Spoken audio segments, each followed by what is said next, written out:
नमस्कार साथियों, जैसा कि आप सभी को पता है कि आज सहारा सिविक कंटेम्प्ट केस की सुनवाई का तीसरा दिन है।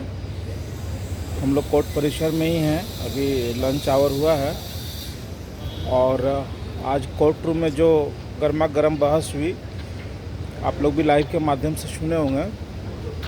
उसका निचोड़ यही है, माननीय कपिल सिब्बल साहब सुबह से ही वही घिसी पिटी कहानी सुना रहे थे जो 2012 का जजमेंट में हुआ था।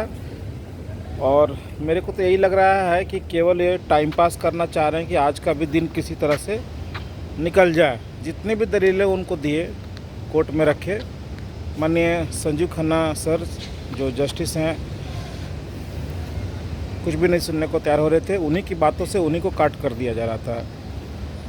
वो चाहे इनकम टैक्स में 714 करोड़ रुपए जमा किया गया था, उसके ऊपर वो झूठ को सच बनाना चाह रहे थे और बाकी कई सारे वो एविडेंस दिए, लेकिन कोई भी बात टिक नहीं पा रहा था उनका, क्योंकि हम लोगों को कुछ तो बोलने का भी ज़रूरत पड़ा ही नहीं और हम लोगों को ही बोलने के लिए कहा भी नहीं गया है।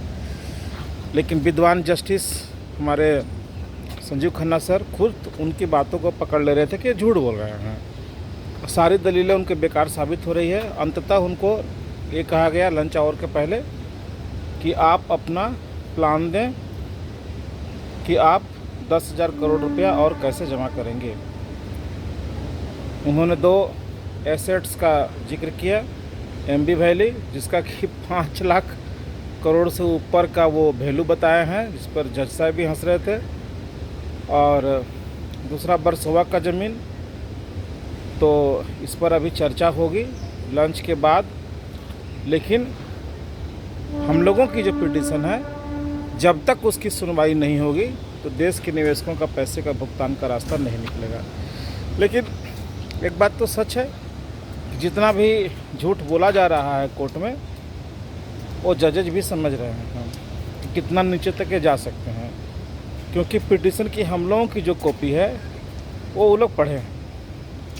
हम लोग को जो आर्गूमेंट जो हो रहा है उससे भी पता चल रहा है कि ये हम लोगों का पिटीशन अच्छे तरीके से जज साहब पढ़ के आए हैं, तभी उनकी बातों को काट कर रहे हैं। तो साथियों, चिंता करने की बात नहीं है। एक्चुअल में सहारा से भी कंटेम्प्ट केस था, इसी में हम लोगों का मैटर टैग हुआ था और उसके लिए हम लोगों को बुलाया गया था।